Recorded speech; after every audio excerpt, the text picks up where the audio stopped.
اور وہ ڈبل ثواب یہ ہے کہ اگر کوئی آدمی ہے اور اس کے گھر میں کوئی باندی ہے،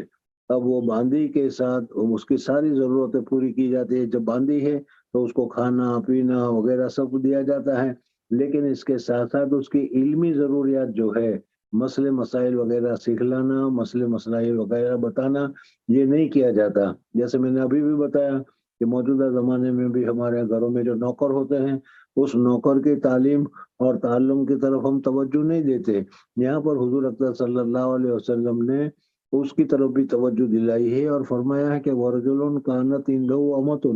يَطَاعَهَا فَأَدَّبَهَا وَأَحْسَنَ تَأْدِيبَهَا، اس کو اچھی طریقے سے اس کی تعلیم اور تادیب کی ادب سکھلایا اور علم بھی سکھلایا. وَأَحْسَنَ تَعْلِيمَهَا، پھر اس کے بعد اس نے اس کو آزاد کر دیا، اور آزاد کرنے کے بعد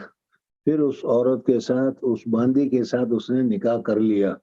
فلہ اجران ہے. ثم قال عامر، اس حدیث میں ایک راوی ہے جس راوی کا نام عامر ہے. جیسے دیکھو یہاں پر حدثنا محمد هو ابن السلام قال حدثنا قال اخبرنا المحربی قال حدثنا صالح بن حبان، اور اس کے بعد پھر ہے عامر شعبی. عامر شعبی حضرت ابو درداء رضی اللہ تعالیٰ عنہ سے روایت کرتے ہیں. تو عامر یہ کہتے ہیں کہ ایک ایک حدیث کو حاصل کرنے کے لیے ہمیں میلوں کا سفر کرنا پڑتا تھا، ہمیں بہت محنت کرنی پڑتی تھی، کئی دن خرچ ہوتے تھے، اور کئی دن کے لیے کھانے پینے کی ضروریات وغیرہ ہم سب کو خود ہی کرنی پڑتی تھی. دارالاقامہ مدرسہ وغیرہ کہیں نہیں ہوتا تھا. اس وجہ سے ہمیں بہت ہی مشقت کے ساتھ محنت کر کے اور پیسے خرچ کر کے حدیث کو ہم کو حاصل ہوتی تھی. لیکن اب اس وقت تم لوگوں نے آسانی کے ساتھ اس حدیث کو ہم سے پڑھ لیا. اس وجہ سے انہوں نے کہا آتینا، کہا ہم نے تم کو یہ حدیث دی بغیر شیئن، بغیر کسی پیسے خرچ کیے، بغیر کسی چیز کو حاصل کیے ہوئے.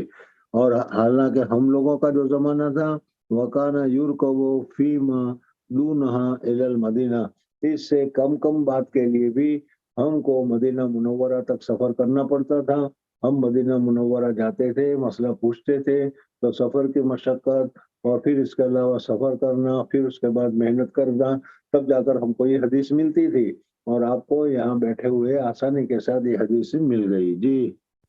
باب عزة الإمام النساء وتعليمهن. حدثنا سليمان بن حرب قال حدثنا شعبة عن أيوب قال سمعت عطاء بن أبي رباح قال سمعت ابن عباس رضي الله تعالى عنهما قال أشهد على النبي صلى الله عليه وسلم، أو قال عطاء أشهد على ابن عباس رضي الله تعالى عنهما أن النبي صلى الله عليه وسلم خرج ومعه بلال فظن أنه لم يسمع النساء فوعظهن وأمرهن بالصدقة، فجعلت المرأة تلقي القرطة والخاتم وبلال يأخذ في طرف ثوبه. وقال إسماعيل عن أيوب عن عطاء قال ابن عباس أشهد على النبي صلى الله عليه وسلم. مصنف رحمۃ اللہ تعالی علیہ اس ترجمۃ الباب سے یہ بتانا چاہتے ہیں کہ امام کی ذمہ داری ہے کہ اپنی مخلوق، امام کی ذمہ داری ہے کہ اپنے مقتدی، امام کی ذمہ داری ہے کہ اپنے ماتحتوں کے ساتھ ہر خیر اور ہر بھلائی کا وہ اہتمام کرے اور نگرانی کرے. اس میں سے جس طریقے سے امام خود پڑھا لکھا ہوتا ہے اور خود اس طریقے سے کیا اس نے علم حاصل کیا ہوتا ہے، تو اس کے لیے لازم ہے کہ اپنے ماتحت کے جو لوگ ہو اور اس سے نیچے کے جو لوگ ہو ان کی بھی کیا کریں، وہ تعلیم اور وعظ وغیرہ کا انتظام کر کے ان کو پڑھنے لکھنے کی طرف متوجہ کریں. عزت الامام النساء و تعلیمہن، اس وجہ سے عورتوں کی اصلاح کے لیے کبھی کبھی کیا ہے وعظ اور نصیحت بھی کرتے رہنا چاہیے. عورتوں کی کیا ہے تعلیم اور کے لیے کیا ہے مکاتب اور مدارس وغیرہ کا بھی مناسب طریقے پر انتظام کرنا چاہیے. یہ درست ہے، جائز ہے اور صحیح ہے. اور واقعہ یہ ذکر کیا کہ حضور اکرم صلی اللہ علیہ وسلم نے ایک مرتبہ مدینہ منورہ میں جب عید کا موقع تھا تو عیدگاہ میں جانے کے لیے صحابہ کرام رضوان اللہ تعالی علیہ مجمعین کو حکم دیا، اور اس کے ساتھ ساتھ صحابہ کو یہ بھی کہا کہ اپنی عورتوں کو بھی عیدگاہ میں لے جاؤ. اس وقت حضور اکرم صلی اللہ علیہ وسلم